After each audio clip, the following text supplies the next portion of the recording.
Well, we barely saw any play here at the Gabba on day one. What has unfolded on day two has certainly made Australian fans go home with a smile tonight. Sam Jordan from 9 News, joined by Dan Brettig from The Age. Dan, that was a big day cricket with a lot happening. It's funny to reflect on the very start of it because for a while there it was nervous times for Australia. Yeah, Jasper Bumrah had the ball on a handkerchief, moving it around a little bit both ways, made Usman Khawaja look very uncomfortable before he got him out. Nathan McSweeney similarly, he's got him 4 from 4 and really dominating a young guy trying to make his way in Test cricket. It doesn't get much more difficult than that. Then we saw Marnus Labuschagne make a bit of a start and get out. The important thing was that all three of those guys all faced around 50 balls. And so by the time Steve Smith and Travis Head came together, the innings was into the sort of 32, 33 over mark, and that had a huge bearing, I think, on the rest of the day. Yeah, and that was something that Steve Smith pointed out at the close of play as well, just how important that was. Just one on Nathan McSweeney before we move along to the middle order. It's been a very tough introduction to Test cricket for him. Obviously, there are the numbers getting around now about the start he's had to his career. Do you think Australian selectors will be worried at this point? I don't think they'll be worried, but it's definitely it's an interesting conundrum in terms of what happens with the balance of the batting order when, say, Cameron Green is fit to come back. Yeah. You know, how do the Australian selectors look at their batting resources once Cameron Green is available again? Don't think he'll be ready in time for Sri Lanka, but certainly that West Indies tour next year and the World Test Championship. And yeah, if Nathan McSweeney is going to keep himself in the mix longer term, he's going to have to make a couple of scores, and he has, in ways, done a job, certainly in each of the Adelaide and Brisbane tests in terms of surviving for a few balls. But obviously, if you're going to be a quality test opener, you've got to do a bit better than that. Yeah, that's right. Look, tough going for the top three. It was very tough going for Steve Smith when he first came out to the crease as well. There are a few shouts from India at different points. There was one LBW appeal that could have seen Smith get out if the umpire had given that decision, but he settled into the innings and then he started to open up. Yeah, Steve Smith looked a bit frantic to start with. He clearly done a lot of work on his pre-movement. I've referred to it as almost crab-like, how far across and how exaggerated it was today. But clearly that was all about, just trying to get comfortable, trying to find a rhythm. And really the guy who helped him get a rhythm wasn't Steve Smith, it was Travis Head. Yeah. The fact that Travis Head is in a completely different sort of mental battle with the Indian bowlers when he comes out to bat, particularly if he comes out to bat after there's a few overs elapsed in the innings, everyone seems to know exactly what's going to happen and no one can do anything to change it. India have tried a lot of things. We heard from Morne Morkel, the Indian bowling coach tonight, talking about different lines, different lengths, different approaches, trying the short ball, trying to unsettle Travis Head, but none of it's working, and Trav just seems to be locking in at the moment. And the most dangerous thing about him really is he's one of those rare players who can hit a bowler's best ball to the boundary, and it doesn't really matter from that point where you bowl. And that recalls Adam Gilchrist in years gone by. It certainly recalls a couple of the England players in recent times, a Ben Duckett or a Harry Brook, the Baz bowlers. And Australia really sort of focusing their approach a bit around Travis Head, knowing that if they can get him in after the ball is about 30 overs old, there's every chance he's going to dominate. Dan, give us an insight into Travis Head. You wrote a great piece before the second test about, why Australia kept him in that middle order and also his philosophy on batting as well. He's someone that is as relaxed as he does seem. There are days at training, particularly the day before a test, you won't see him in the nets at all. He seems just to take everything in his stride, but the form that he's in at the moment is extraordinary.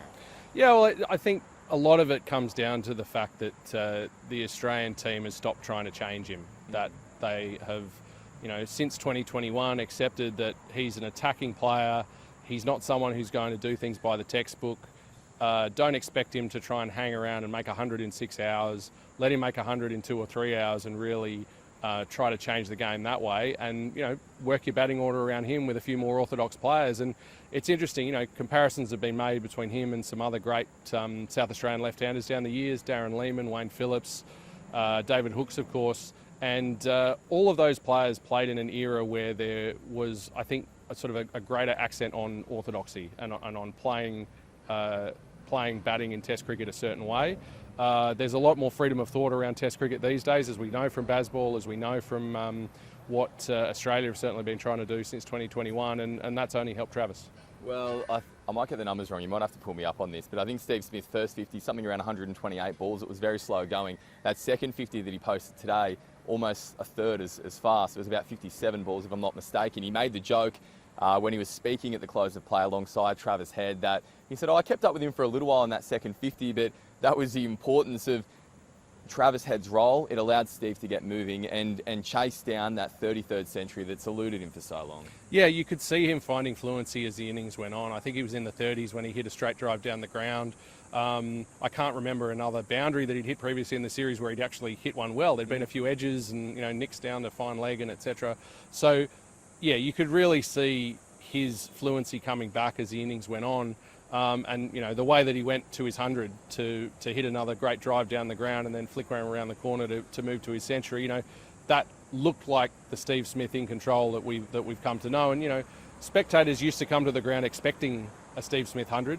They came today hoping for one, and that hope was rewarded. It had been 24 innings since he had posted a century. That celebration that he had was something that really stood out to me. It was a really prolonged look at the change rooms. He had that determination in his face. It's similar to what we saw Travis Head walk off the ground with in Adelaide as well. You can tell that there's something in this Australian team at the moment.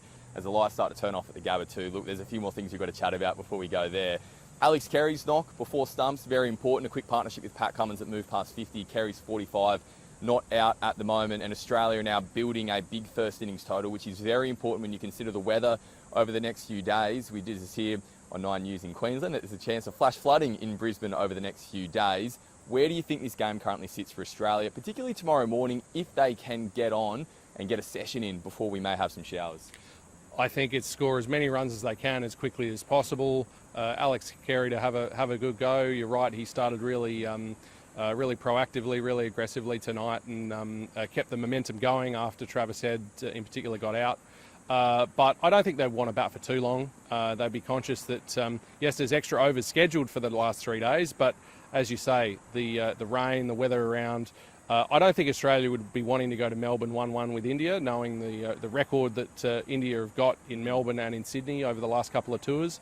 I think Australia are going to try to find a way to win this test match, and that starts with scoring really quickly tomorrow and trying to get India in to bowl them out. And that's something that the fans here today certainly enjoyed. 34,200. That beat the previous single day mark, which stood for 1 day for a test match against India, which was 30,000 as well. We're seeing this across the country at the moment. Dan, just one on the interest levels. It seems to have transcended sport in the summer of cricket, and it is part of that national dialogue at the moment, and for good reason, because it's a great series. Yeah, well, Cricket Australia have been working towards this one for several years, hoping to make it as big as possible. Yeah, it's fascinating to think that we've had 2 days of this test match and it's already comfortably the best attended Australia-India test match of all time. And I think that says something else about the fact that by reshuffling the test matches a bit, Brisbane was always traditionally the first test of the summer, but the fact that it's now the third test, everyone knows that cricket's on. The interest levels are very high, and you've seen the attendances go up from Perth to Adelaide to Brisbane. That sense of momentum in the series, and everyone's just hoping that there's enough play in the next 3 days and it doesn't get ruined by the rain. And Dan, actually, you know what? I lied. I've got one more without notice as well. You mentioned a little bit earlier Morné Morkel speaking at the close of play. What do you make of where India is currently at in this test match? They did have the ascendancy this morning, and when they had their tails up, they were really on top. But just when momentum slipped away from them, it did seem like they were without answers towards the end of the day. Where do you think that this leaves their momentum in the series at the moment? Well, it's definitely a case that their bowling attack relies more on Jasprit Bumrah on one bowler than Australia do in their attack. Australia have a much more even attack. India, I guess the other big question is, does Mohammad Shami come to Australia? Is there any chance of some reinforcement to that bowling attack? They've clearly not been able to figure out exactly what they're going to do on the spin front. They've tried 3 spinners in 3 test matches, all with different approaches. I don't think Ravindra Jadeja is a threat in these conditions. Yeah. The way that he bowls, he doesn't challenge batters in the air, doesn't generate bounce. And whenever he came on today, it was really a bit of a pressure release for Head and for Smith. So India have got some questions around their bowling attack, and also does the amount of reliance on Jasprit Bumrah and to a lesser extent Mohammad Siraj, does that also have a physical effect on them? We saw Siraj off the field a few times today after seeing Bumrah struggle a bit in Adelaide. Yeah, that's exactly right. There's some of the questions India has to answer. We've got questions for Australia tomorrow, and certainly questions for the Queensland weather here as well. We will be back tomorrow on Wide World of Sports and 9 newspapers, social media and website channels after day 3 of this third test.